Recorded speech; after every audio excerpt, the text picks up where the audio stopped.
નમસ્કાર દર્શક મિત્રો, હું છું સમદ ખેરાણી અને આપ નિહાળી રહ્યા છો હમ ટીવી ભરૂચ. હવે નિહાળીએ આજના મુખ્ય સમાચાર વિગતવાર. અંકલેશ્વર શહેરના વચ્ચોવચ્ચ આવેલા સેલારવાડથી હાંસોટ રોડ તરફ જતા માર્ગ પર વૃદ્ધ મહિલાની સોનાની ચેનની ચોરીની ઘટનામાં પોલીસે ઝડપી કામગીરી હાથ ધરીને 3 આરોપીઓને ઝડપી પાડતા ચેન સ્નેચિંગના કેસનો ભેદ ઉકેલાયો છે. મળતી માહિતી મુજબ નાગલ ગામની 73 વર્ષીય શીતલબેન બાલુભાઈ પટેલ પોતાની બહેન સાથે લગ્ન પ્રસંગેથી પરત ફરી રહ્યા હતા ત્યારે આઈસ ફેક્ટરી નજીક રિક્ષામાં બેસ્યા. રિક્ષામાં પહેલાથી 2 મહિલાઓ અને બાળકો હતા. આ દરમિયાન રિક્ષા ચાલકે ઇરાદાપૂર્વક વાહન ઝટકાથી હંકારી મુસાફરોનું ધ્યાન ભટકાવ્યું. ત્યારબાદ તુલસી વિલાસ સોસાયટી નજીક મહિલાઓએ પાર્સલ ભૂલી ગયા હોવાનું બહાનું બનાવી બંને બહેનો ઉતારી દીધા અને રિક્ષા અંકલેશ્વર તરફ દોડી ગઈ. થોડા સમયમાં ફરિયાદીને ગળામાં પહેરેલી આશરે 26 ગ્રામ વજનની અંદાજે ₹2 લાખ કિંમતની સોનાની ચેન ગાયબ હોવાનું જાણવા મળતા અંકલેશ્વરી ડિવિઝન પોલીસ સ્ટેશનમાં ફરિયાદ નોંધાઈ હતી. પોલીસે ગુનો દાખલ કરી તપાસ હાથ ધરતા આરોપીઓ સુધી પહોંચવામાં સફળતા મળી છે. પોલીસ દ્વારા ભારતીય ન્યાય સંહિતા 2023ની કલમ 303(2) તથા 54 મુજબ ગુનો નોંધવામાં આવ્યો હતો. તપાસ દરમિયાન પોલીસે આરોપી અશોક ભગાદેવી પૂજક, સિદ્ધેશ્વરી સોસાયટી, મહાદેવ હોટલ પાછળ અંકલેશ્વર, મહિલા આરોપી રેખા ગોપાલ ચુડાસમા અને શકુ અશોક દેવી પૂજકને અલગ અલગ સ્થળેથી ઝડપી લીધા. આરોપીઓ ચતુરાઈપૂર્વક મુસાફરોનું ધ્યાન ભટકાવી ચેન સ્નેચિંગ કરતી હોવાનું બહાર આવ્યું છે. પોલીસ સૂત્રો મુજબ આરોપીઓ અગાઉ પણ આવી પ્રકારની ચોરીની ટેવ ધરાવતા હોવાની માહિતી મળી છે. હાલ પોલીસ દ્વારા વધુ પૂછપરછ તથા અન્ય ગુનાઓ સાથે જોડાણ અંગે તપાસ ચાલુ છે. અંકલેશ્વર નેશનલ હાઈવે નંબર 48 ઉપર રાધાકૃષ્ણ હોટલ પર નજીક પાર્ક કરેલા કેમિકલ ભરેલ ટેન્કરમાં અચાનક વહેલી સવારે આગ ફાટી નીકળતા અફરાતફરીનો માહોલ સર્જાયો હતો. ભરૂચ અંકલેશ્વર વચ્ચે નેશનલ હાઈવે નંબર 48 પર બુધવારે સવારે પાર્ક કરાયેલ કેમિકલ ભરેલ ટેન્કરમાં અચાનક ભીષણ આગ ફાટી નીકળતા વિસ્તારમાં અફરાતફરીનો માહોલ સર્જાયો હતો. આગની જ્વાળાઓ અને કાળા ધુમારાના ગોટે ગોટા દૂર સુધી દેખાતા વાહન ચાલકો અને સ્થાનિક લોકોમાં ભય ફેલાયો હતો. મળતી માહિતી મુજબ અંકલેશ્વર નજીક હાઈવેની બાજુમાં આવેલી હોટલ પાસે સર્વિસ રોડ ઉપર કેમિકલ ભરેલું ટેન્કર પાર્ક કરવામાં આવ્યું હતું. દરમિયાન અચાનક ટેન્કરમાંથી આગ ભભૂકી ઉઠી હતી. કેમિકલ જ્વલનશીલ હોવાથી થોડા સમયમાં આગે વિકરાળ સ્વરૂપ ધારણ કર્યું હતું. આગની ગરમી અને ધુમાડાના કારણે આસપાસના વિસ્તારમાં દહેશતનો માહોલ સર્જાયો હતો. આગ વધુ ફેલાય નહીં તે માટે આસપાસના વિસ્તારને ખાલી કરાવવામાં આવ્યા હતા અને ફાયર બ્રિગેડે સતત પાણી અને ફોમનો મારો ચલાવી આગ પર કાબુ મેળવવામાં આવ્યો. સુરક્ષાના ભાગરૂપે પોલીસે સર્વિસ રોડ તથા હાઈવેના કેટલાક ભાગમાં વાહન વ્યવહારને નિયંત્રિત કર્યો, જેના કારણે નેશનલ હાઈવે પર લાંબા ટ્રાફિક જામના દ્રશ્યો પણ સર્જાયા હતા. પોલીસ દ્વારા ટ્રાફિક વ્યવસ્થા જાળવવાનો પ્રયાસ કરવામાં આવ્યો. સદનસીબે સમગ્ર ઘટનામાં કોઈ જાનહાની નથી. જો કે ટેન્કરને ભારે નુકસાન પહોંચવાનું જાણવા મળ્યું છે. આગ લાગવાના ચોક્કસ કારણો અંગે સ્પષ્ટતા થઈ નથી અને તંત્ર દ્વારા સમગ્ર મામલે વધુ તપાસ હાથ ધરવામાં આવી રહી છે. गाड़ी में लेटा था, गाड़ी खड़ी करके तब पीछे आग लग गया. कोई पब्लिक आया, दरवाजा पीटा, मैं उठा देखा तो आग लगी थी. मैं बाल्टी लेके दौड़ा और बाल्टी से नहीं पीटा आग और बढ़ता गया. फिर फायर ब्रिगेड को फ़ोन किया, पुलिस को फ़ोन किया. क्या था गाड़ी में? क्या था? पाउडर है. पाउडर है? हाँ. किसका पाउडर? गोनी में है, वो बड़ा वाला आता नहीं है वेतन का, उसी में है. ભરૂચમાં ગૌરક્ષા અને ગૌ સંવર્ધન મુદ્દે ગૌ પ્રેમીઓ અને ગરુડ સેના દ્વારા પાંજરાપોળથી જિલ્લા કલેક્ટર કચેરી સુધી પદયાત્રાનું આયોજન કરી જિલ્લા કલેક્ટરને આવેદનપત્ર પાઠવી ગૌશાળાના વિકાસ તેમજ ગૌચરની જમીન સુધારણા મુદ્દે રજૂઆત કરવામાં આવી હતી. ભરૂચ શહેરમાં ગૌરક્ષા અને સન્માન મિશન અંતર્ગત ભરૂચ સમસ્ત ગૌ પ્રેમી મંડળ અને ગરુડ સેના સહિતના સંગઠનો દ્વારા ગૌ માતાના સંરક્ષણ અને ગૌશાળાઓના વિકાસ માટે પદયાત્રાનું આયોજન કરવામાં આવ્યું. આ પદયાત્રા ભરૂચ પાંજરાપોળ ખાતેથી શરૂ થઈ કલેક્ટર કચેરી સુધી પહોંચી હતી, જેમાં મોટી સંખ્યામાં ગૌભક્તો અને ગૃહ પ્રેમીઓ જોડાયા. યાત્રા દરમિયાન ગૌ માતાને રાષ્ટ્રીય ધરોહર જાહેર કરવાની માંગ સાથે ગૌ માતાના સંરક્ષણ, ગૌચર જમીનોના સુધારણા અને ગૌશાળાને વધુ સુવિધા ઉપલબ્ધ કરાવવા જેવી વિવિધ માંગણીઓ ઉઠાવવામાં આવી હતી. સદર કાર્યક્રમમાં ભરૂચ પાંજરાપોળના ટ્રસ્ટી મહેન્દ્ર કંસારા, શાંતિલાલ શ્રોફ, કોંગ્રેસના નગરસેવક જિગ્નેશ બ્રહ્મભટ્ટ સહિતના આગેવાનો જોડાયા હતા. યાત્રા પૂર્ણ થયા બાદ ગૌપ્રેમી મંડળના આગેવાનો દ્વારા ભરૂચ કલેક્ટરને આવેદનપત્ર પાઠવી પોતાની માંગણીઓ અંગે રજૂઆત કરવામાં આવી હતી. ગૌ સન્માન આહવાન અભિયાન અંતર્ગત આજે 7મી મે 2024ના રોજ ભરૂચ મુકામે ભરૂચ પાંજરાપોળથી નીકળી ખૂબ મોટી સંખ્યામાં ગૌ માતાની સાથે ઢોલ નગારા સાથે અત્રે અહીંયા ભરૂચ જિલ્લા કલેક્ટર શ્રીની કચેરી ખાતે અમો જીવદયા પ્રેમી અને ગૌ પ્રેમીઓ પધારેલા છે અને તેમાં એક આવેદનપત્ર હિન્દી ભાષામાં તૈયાર કરવામાં આવેલ છે, જેમાં સમગ્ર રાષ્ટ્રની અંદર ગૌ માતાને રાષ્ટ્રમાતા જાહેર કરવામાં આવે કે જેથી કરીને ગૌ માતાની સુરક્ષા જળવાય, સન્માન મળે અને એની સેવા પણ સુંદર રીતે થાય એ પ્રકારનું આયોજન કરવામાં આવે એ પ્રકારની વિનંતી કરવા માટે એક આવેદનપત્ર આપણે જિલ્લા કલેક્ટર શ્રીને આપીએ છીએ. હાલની પરિસ્થિતિ એટલી સુંદર છે કે અભી નહીં તો કભી નહીં. અત્યારે જે અનુકૂળતા છે ગુજરાતથી માંડીને દિલ્હી સુધી, તો એમાં આપણને જો ગૌ માતાને રાષ્ટ્રમાતાનો દરજ્જો મળે તો આવનારા હજારો નહીં પણ લાખો વર્ષ સુધી ઇતિહાસ એની નોંધ લેશે કે ભાઈ ભરૂચ અને ગુજરાતની અંદર અને ભારતની અંદર ગૌ માતાને માટે આટલી મોટી રેલી નીકળી હતી અને રેલી નીકળી હતી એની અંદર રાષ્ટ્રમાતાનો દરજ્જો માંગ્યો હતો અને સરકારે આપ્યો પણ ખરો. તો એ આપણે એવા સુંદર કાર્યના આપણે જ્યારે સહભાગી બન્યા છે, ભાગ્યશાળી છીએ. ત્યારે તેવા પ્રસંગે સૌને વિનંતી, જે લોકો આજે અહીંયા રેલીમાં નથી પધાર્યા એમની પણ વિનંતી કે તેઓ પણ પોતાની લાગણી અને પોતાનો જે ભાવ છે તે વ્યક્ત કરે. જય શ્રી રામ, જય ગૌ માતા. હું વિક્રમ ભરવાડ. આ તારીખ 7/5/2026 ના રોજ ગૌ સન્માન આહવાન દિવસની શરૂઆત આજે કલેક્ટર કચેરીએથી આવેદનપત્ર આપીને કરીએ છીએ. અમારી માંગ એ છે કે ગૌ માતાને રાષ્ટ્રમાતા બનાવવામાં આવે અને ગૌ સેવા કેન્દ્રીય પાર્લામેન્ટની સ્થાપના કરવામાં આવે અને ગૌ હત્યા, આ રોડ પર રખડતી ગાયો, આના માટેની વ્યવસ્થા કરવામાં આવે, એના માટેની સરકારને અમારે અપીલ છે. જય ઠાકર, જય ગૌ માતા.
क्या आप अपनी ड्रीम जॉब सर्च कर रहे हैं? तो आपका वेट हुआ खत्म. हमारी कंपनी IICL में है कुछ amazing job openings. IICL are hiring PHP developer, Data Analytics, UI UX graphics designer, Node.js developer, WordPress developer. From all over Gujarat. तो देर किस बात की, अप्लाई करें अभी और बने हमारी डायनामिक टीम का हिस्सा. विजिट करें हमारी वेबसाइट www.iiclindia.com/career या मेल करें अपना रेज्यूमे iiclindia06@gmail.com पर. हमारी टीम में आपको मिलेगा एक इनोवेटिव और क्रिएटिव एनवायरनमेंट ताकि आपकी स्किल्स हमेशा अपडेटेड रहे. Freshers can also apply. Contact now on 7041542766.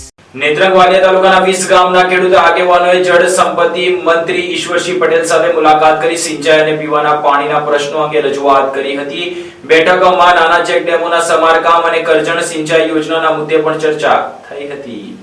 પ્રાપ્ત માહિતી મુજબ ભરૂચના નેત્રંગ વાલિયા તાલુકાના 20 ગામોના ખેડૂત આગેવાનો દ્વારા રાજ્યના જળ સંપત્તિ મંત્રી ઈશ્વરસિંહ પટેલ સાથે મુલાકાત કરી ખેડૂતોના વિવિધ પ્રશ્નોને લઈને રજૂઆત કરવામાં આવી. ખેડૂત આગેવાનો દ્વારા ખાસ કરીને નાના ચેકડેમોના સમારકામ, સિંચાઈ માટે પાણીની ઉપલબ્ધતા અને કરજણ સિંચાઈ યોજનાના લાભ અંગે ચર્ચા કરવામાં આવી. રાજ્ય સરકાર દ્વારા નાના ચેકડેમોના સમારકામ અંગે લેવાયેલ નિર્ણય બદલ મંત્રીનો આભાર વ્યક્ત કરાયો. પાણી પુરવઠા વિભાગ દ્વારા વાલિયા નેત્રંગ પંથકના પિંગોટ, બલદવા, ઘાટા અને દોલતપુર સહિતના ચેકડેમોના સમારકામની કામગીરી હાથ ધરવામાં આવી છે. આ કામગીરી પૂર્ણ થતાં ટ્રાયબલ વિસ્તારમાં આવેલી 50,000 હેક્ટરથી વધુ જમીનને સિંચાઈ માટે પૂરતું પાણી ઉપલબ્ધ થવાની આશા વ્યક્ત કરાઈ રહી છે. આ ઉપરાંત સરકાર દ્વારા કરજણ સિંચાઈ યોજનાના ડાબા કાંઠાના ગામોમાં પાણી પહોંચાડવા માટે ₹142 કરોડની ફાળવણી કરવામાં આવી હોવાનું પણ બેઠક દરમિયાન જણાવાયું. ખેડૂત આગેવાન મહેન્દ્રસિંહ કરમિયા, કેલવી કુવા સહકારી મંડળીના પ્રમુખ મોહનસિંહ વાંસદિયા સહિત વિવિધ ઉપસ્થિત ખેડૂતોએ રાજ્ય સરકાર અને જળસંપત્તિ મંત્રીનો આભાર માન્યો.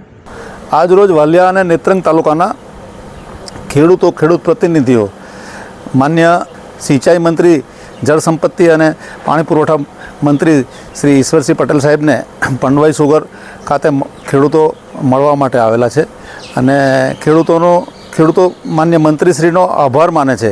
કારણ કે સુક્કો ભટ્ટ વિસ્તાર નેત્રંગ અને વાલિયા તાલુકો એને સિંચાઈ મંત્રી તરીકેની સફળ કામગીરી દરમિયાન પિંગોટ ડેમ, બલદવા ડેમ, ઘાટા ડેમ, દોલતપુર ડેમ ને કાર્યાન્વિત કરવા માટે એમણે ખેડૂતોની રજૂઆતને ધ્યાનમાં રાખીને, આગેવાનોની રજૂઆતને ધ્યાનમાં રાખીને જે કામગીરી કરી અને જે પરિણામો ખેડૂતોને દેખાયા એનાથી ખેડૂતો ખૂબ આનંદ વિભોર છે. એ જ રીતે કરજણ સિંચાઈ યોજના કે જેનો ડાબા કાંઠો માં 51 કિલોમીટર ઉપર અને 40,000 હેક્ટર જેટલી જમીન છે, એમાં વાલિયા તાલુકાના 15 ગામો આવે છે. તે ખેડૂતો પણ એ ગાંધુ ગામ સુધી પાણી પહોંચે એની માગણી સાહેબને રજૂઆતો આગળ કરેલી અને એ વાત સાથે પણ એમણે સહમતિ બતાવી અને નામદાર ગુજરાત સરકારે માન્ય મંત્રીશ્રીની સૂચના મુજબ, મંત્રીશ્રીની માગણી મુજબ 1,42 કરોડ રૂપિયા એ ફક્ત ડાબા કાંઠા માટે કરજણ સિંચાઈ યોજનાના મંજૂર કર્યા, જેનાથી ખેડૂતો ખૂબ આનંદ વિભોર છે. અને જે સિંચાઈથી વંચિત 50 વર્ષથી સૂકાભટ્ટ વિસ્તાર તરીકે ઓળખાતા વાલિયા અને નેત્રંગ તાલુકાને હવે પાણીવાળો તાલુકો તરીકે બધાએ ઓળખવો પડશે. અહીંયા પણ સિંચાઈ યોજનાઓ તો હતી જ અને મારી સમજ પ્રમાણે 10,000 એકર જમીન જેટલી નાની સિંચાઈ યોજનાઓ હેઠળ, એટલે કે બલદવા, દોલતપુર, ઘાટા, પિંગુટ ડેમના કાર્ય વિસ્તારમાં આવતી 10,000 એકર જેટલી જમીન અને કરજણ સિંચાઈ યોજનાના ડાબા કાંઠામાં આવતી 40,000 હેક્ટર જમીન અને જેમાંથી વાલિયા તાલુકાના 15 ગામોની આશરે 6-7 હજાર એકર જમીન એ પિયત હેઠળ આવવાની છે. એનાથી ખેડૂતો ખૂબ આનંદ વિભોર છે. અને આની સાથે જ કીમ નદી, ટોકરી નદી, ચંદ્રભાગા નદી એમાં પણ પાણી છોડવામાં આવ્યું. તબક્કાવાર રાજ્ય સરકારની સૂચના મુજબ, માન્ય મંત્રીશ્રીની સૂચના મુજબ, મંત્રીશ્રી સાથે નક્કી થયા મુજબ હવે 20 દિવસ માટે નદીઓમાં પાણી છોડવામાં આવે છે. એટલે એનાથી પણ 25-30 હજાર એકર જેટલી જમીન પિયત થવાની છે. એટલે આ ખેડૂતો ખૂબ અતિ આનંદમાં છે અને આનંદ માં સહભાગી બનવા માટે માન્ય મંત્રીશ્રીને વિનંતી કરવા અને મંત્રીશ્રીનું સન્માન કરવા માટે અહીંયા ખેડૂતો ઉપસ્થિત થયેલા એ અમારા બધા માટે ગૌરવ વાતની વાત છે. અને જે ડેમોમાં વર્ષોથી જે માટી ભરાઈ ગયેલી છે એમાં સિલ્ટિંગ છે એને સાફ સફાઈ કરવા માટે અને કેનાલોમાં જરૂર જણાય તો નવી કેનાલો બનવા માટે, એની લાઇનિંગ બનાવવા માટે, એ રીતે જે રીતે બલડેવાનું જમણા કાંઠાનું ડાબા કાંઠાનું કામ અત્યારે જમણા કાંઠાનું પૂરું થયું લગભગ અને ડાબા કાંઠાના રિનોવેશન માટે ખેડૂતોએ રજૂઆત કરી. નેત્રંગ તાલુકાના 8-10 ગામના ગામ પ્રતિનિધિઓ અને ખેડૂત આગેવાનો અને વાલિયા તાલુકાના જુદા જુદા ગામના ગામ પ્રતિનિધિઓ અને આ ખેડૂત આગેવાનોએ આ રજૂઆત માન્ય મંત્રીશ્રીને કરી અને મંત્રીશ્રીએ ખેડૂતોને ખાતરી આપી અને આવનારા દિવસોમાં ખેડૂતોએ સાહેબ માન્ય મંત્રીશ્રીને વિનંતી કરી કે આપશ્રીની બેઠક ખેડૂતો સાથે, આગેવાનો સાથે થાય. વાલિયા તાલુકાના, નેત્રંગ તાલુકાના તમામ ખેડૂતો અને રહેવાસીઓ આપનું સન્માન કરવા માગે છે, આપની સાથે બેઠક કરવા માગે છે, જેથી આવતી સાલ હવેના દિવસોમાં ખેડૂતો પોતાની ખેતીનું આયોજન કરી શકે. કારણ કે સૂકી ખેતી કરીને ખેતીથી કંટાળી ગયેલા અથવા તો ખેતીથી નાસીપાસ થયેલા એવા ખેડૂતોને પાણી જોઈને પાણી ખેતરોમાં પાવાની હોંશ છે અને એ હોંશ પ્લાનિંગ પ્રમાણે, આયોજન પ્રમાણે એ લોકો આયોજન કરી શકે અને વાલિયા અને નેત્રંગ તાલુકાના ખેડૂતો પણ શાકભાજી અને શેરડીની ખેતી કરી શકે, પિયત ખેતી કરી શકે. વાગરાની ગંધાર સોલ્ટ કંપનીમાં લોખંડનો શેડ એકાએક ધરાશયી થતા નીચે કામ કરી રહેલા કર્મચારીનું મોત નીપજ્યું હતું. વાગરા પંથકમાં આવેલી ગંધાર સોલ્ટ કંપનીમાં એક ગમખ્વાર અકસ્માત સર્જાયો છે. કંપની પરિસરમાં કામ કરી રહેલા એક કર્મચારી પર અચાનક લોખંડનો ભારે ખમશેડ અને કાટમાળ તૂટી પડતા ઘટનાસ્થળે કરુણ મોત થયું છે. ગંધાર સોલ્ટમાં જ્યારે કામગીરી ચાલી રહી હતી ત્યારે અચાનક લોખંડનું જર્જરિત શેડ ધરાશાય થયું હતું. આ કાટમાળ સીધો ત્યાં ફરજ બજાવી રહેલા કર્મચારી પર પડતા તેને ગંભીર ઇજાઓ પહોંચી, જેમાં તેનું મોત થયું. આ ઘટનાની જાણ થતાં જ સ્થાનિક લોકો અને તંત્ર દ્વારા તપાસના ચક્રો ગતિમાન કરવામાં આવ્યા છે. અંકલેશ્વરના રામકુંડના મહંત ગંગાદાસ બાપુની આગેવાની હેઠળ સંતો અને હિન્દુ સંગઠનો દ્વારા પદયાત્રા યોજી ગાયને રાષ્ટ્રમાતાનો દરજ્જો અપાવવાની માંગ સાથે મામલતદારને આવેદનપત્ર પાઠવ્યું હતું. અંકલેશ્વરમાં ગાયને રાષ્ટ્રમાતા તરીકે સન્માન આપવાની માંગ તેમજ રાજ્યમાં ગાય આધારિત અર્થતંત્રને મજબૂત બનાવવાના હેતુસર રામકુંડના મહંત ગંગાદાસ બાપુની આગેવાની હેઠળ મામલતદારને આવેદનપત્ર પાઠવવામાં આવ્યું. આ પ્રસંગે કથાકાર પ્રિયાંશુ મહારાજ સહિત સંત સમાજ અને વિવિધ હિન્દુ સંગઠનના આગેવાનો ઉપસ્થિત રહ્યા. અંકલેશ્વર તાલુકા સેવા સદન સુધી પદયાત્રા યોજી પ્રતિનિધિ મંડળે મામલતદાર રાજન વસાવાને આવેદનપત્ર સોંપ્યું. આવેદનપત્રમાં જણાવાયું હતું કે ગુજરાત ગાય સંરક્ષણ અને જીવંત પ્રાણીઓ પ્રત્યે કરુણાની પરંપરાનું વૈશ્વિક કેન્દ્ર રહ્યું છે. ભગવાન દ્વારકાધીશ અને સોમનાથ મહાદેવની પવિત્ર ભૂમિ ગાય સંરક્ષણની સંસ્કૃતિ માટે પણ પણ જાણીતી રહી છે. ગૌ સન્માન આહવાન અભિયાન અંતર્ગત રજૂ કરાયેલી માંગણીઓમાં ગૌ હત્યા રોકવા માટે અલગ પશુ પંત્રાલય રચવું, ગાય સેવાને સંરક્ષણ અધિનિયમ અમલમાં મૂકવો, કતલખાનાઓના લાયસન્સ રદ કરવા, ગેરકાયદેસર કતલખાનાઓ સામે કડક કાર્યવાહી કરવી તેમજ ગાયને રાષ્ટ્રમાતા અથવા રાષ્ટ્ર આરાધ્ય તરીકે બંધારણીય માન્યતા આપી વિશેષ રાષ્ટ્ર સુરક્ષા આપવામાં આવે તેવી મુખ્ય માંગ કરવામાં આવી. ઉપરાંત અન્ય વિવિધ માંગણીઓ પર રજૂ કરવામાં આવી. આ પ્રસંગે સંતોએ ગાય આધારિત અર્થતંત્ર, ગ્રામ વિકાસ અને પર્યાવરણ સંરક્ષણ માટે મહત્વપૂર્ણ હોવાનું જણાવ્યું. વંદે ગૌ માતરમ. ભારત વર્ષમાં આખા દેશમાં એક અભિયાન ચાલુ કરવામાં આવ્યું છે, ગૌ માતા આહવાન અભિયાન. આ અભિયાનમાં મુખ્ય 2 મુદ્દા છે. ગૌ માતાને રાષ્ટ્રમાતા ઘોષિત કરો અને ગૌ હત્યા સંપૂર્ણ બંધ થાય અને એની ઉપર કડકમાં કડક કાયદા થાય એવી અપીલ. સાધુ સમાજ, એમાં કોઈનું નામ નથી, કોઈ પાર્ટી નથી, કોઈ નેતા નથી, સ્વયં આપણે જાતે આ અભિયાનમાં જોડાયેલા છીએ અને સમગ્ર ભારત વર્ષમાં આજે ઠેર ઠેર જગ્યાએ તાલુકા, જિલ્લામાં આવેદનપત્રો આપ્યા છે. સાધુ સંતોએ અંકલેશ્વરમાં કમસે કમ 30 થી 32 હજાર ગૌ ભક્તોની સાઇન કરીને આજે અંકલેશ્વર મામલતદાર કચેરીએ મામલતદારશ્રીને આવેદનપત્ર આપવામાં આવ્યું છે. આ સહી કરેલા જે અમારા જે ફોર્મ છે એ બધા રાજ્યપાલ શ્રી, મહામહિમ રાષ્ટ્રપતિ શ્રી અને વડાપ્રધાન શ્રી અને ગુજરાત રાજ્યના મુખ્યમંત્રી સુધી આ સહીન કરેલા બધા કાગળો ત્યાં પહોંચતા કરશે મામલતદાર શ્રી. અને વિશેષ આ બધા જ્યારે ગૌ માતા માટે આવું કોઈ અભિયાન છેડવામાં આવે ત્યારે બધા જ ગૌ ભક્તો, તમામ હિન્દુ ભાઈઓ આમાં સાથ આપે. આમાં મુસ્લિમ ભાઈઓએ પણ સહયોગ કરી છે, કારણ કે પશુપાલક હોય એ પણ પશુઓના પ્રેમી છે, ગાયું ગૌ માતાના પ્રેમી છે. તો બધાએ સાથે મળીને આ અભિયાનને સાથ આપ્યો છે. ખૂબ ખૂબ હું તમામ હિન્દુ ભાઈઓ ભક્તોનો હું ખૂબ ખૂબ આભાર માનું છું. જય શ્રી રામ. વંદે ગૌ માતરમ. જન શિક્ષણ સંસ્થાન ભરૂચ દ્વારા સ્કિલ તાલીમ પૂર્ણ કરનાર બહેનોને પ્રમાણપત્ર અને કિટ્સનું વિતરણ કરવામાં આવ્યું હતું.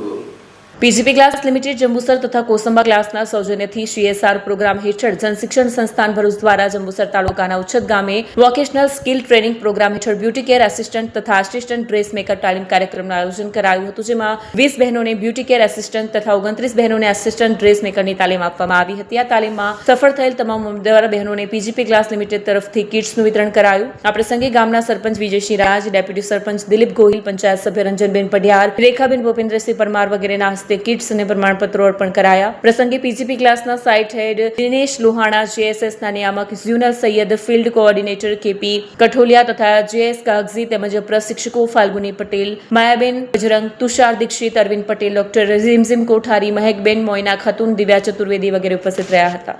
આ સાથે બોલતા છે ટીવીના સમાચાર. આવતીકાલે ફરી મળીશું નવા સમાચાર અને નવી વિગતો સાથે. ત્યાં સુધી જોતા રહો હમ ટીવી ભરૂચ.